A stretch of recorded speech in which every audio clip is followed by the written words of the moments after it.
ଜୟ ଜଗନ୍ନାଥ ସାଙ୍ଗମାନେ ନମସ୍କାର ଦର୍ଶକ ବନ୍ଧୁ। ବହୁ ବର୍ଷ ତଳର କଥା। ମହିଷାସୁର ବୋଲି ଗୋଟିଏ ଅସୁର ଥିଲା। ମହିଷାସୁରର ଅଧା ଶରୀର ଅସୁର ଥିଲା ଓ ଅଧା ଶରୀର ମହିଷୀର ଥିଲା। ମହିଷାସୁର ବହୁ ବର୍ଷ ପର୍ଯ୍ୟନ୍ତ ବ୍ରହ୍ମାଙ୍କୁ ପ୍ରସନ୍ନ କରିବା ପାଇଁ ତପସ୍ୟା କଲା।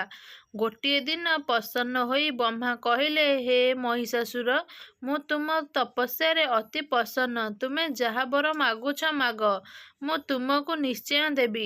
ବ୍ରହ୍ମାଙ୍କର ଏହି କଥା ଶୁଣି ମହିଷାସୁର କହିଲା, ହେ ପ୍ରଭୁ, ମୋତେ ଏମିତି ବର ଏକ ଦିଅନ୍ତୁ, ଦେବତା କି ମନୁଷ୍ୟ ମୋତେ କେହି ବି ମାରିପାରିବେ ନାହିଁ। ଏହି କଥା ଶୁଣି ବ୍ରହ୍ମା ହସି ହସି କହିଲେ, ତଥାସ୍ତୁ। ମହିଷାସୁର ବହୁତ ଅତ୍ୟାଚାରୀ ଥିଲା। ଦୟାମାୟା ବୋଲି ତା ମନରେ କିଛି ନଥିଲା। ବର ପାଇ ମହିଷାସୁର ଦେବତାମାନଙ୍କ ଉପରେ ଅତ୍ୟାଚାର କଲା।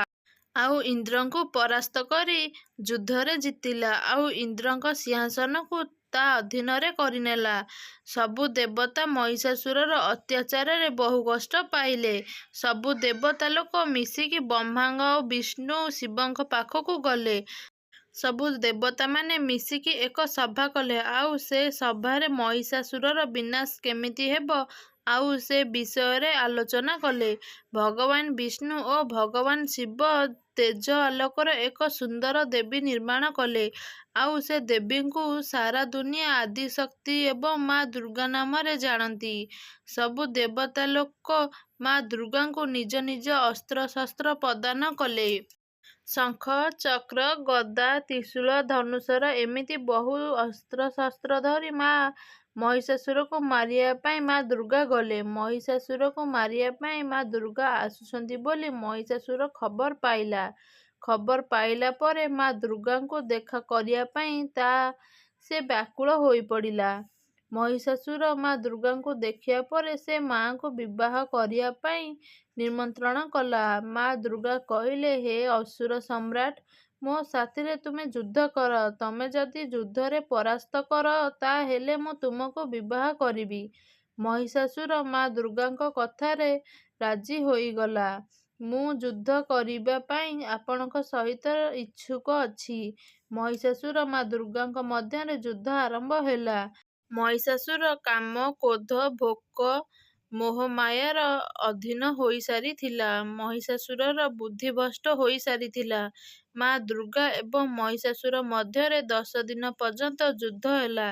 ଦୁଇ ପଟରୁ ଯୁଦ୍ଧ ସମାନ ଭାବରେ ହେଉଥିଲା। ମା ଦୁର୍ଗା ନିଜେ ଆଦିଶକ୍ତିର ଅବତାର ଥିଲେ।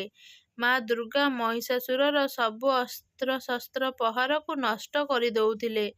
10 ଦିନ ମା ଦୁର୍ଗା ମହିଷାସୁରକୁ ବଧ କରିଥିଲେ ଆଉ ଦେବତାମାନଙ୍କ ରକ୍ଷା କଲେ।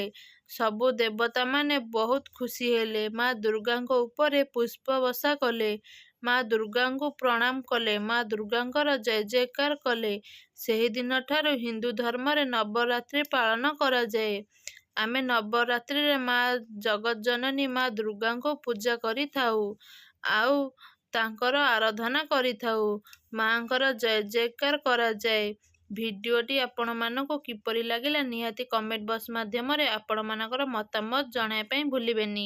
ଯଦି ଭିଡ଼ିଓଟି ଆପଣମାନଙ୍କ ମନକୁ ଛୁଇଁଥାଏ, କମେଣ୍ଟରେ ଜୟ ମା ଦୁର୍ଗା ଲେଖିବା ପାଇଁ ଜମାରୁ ବି କୁଣ୍ଠାବୋଧ କରିବେ ନାହିଁ।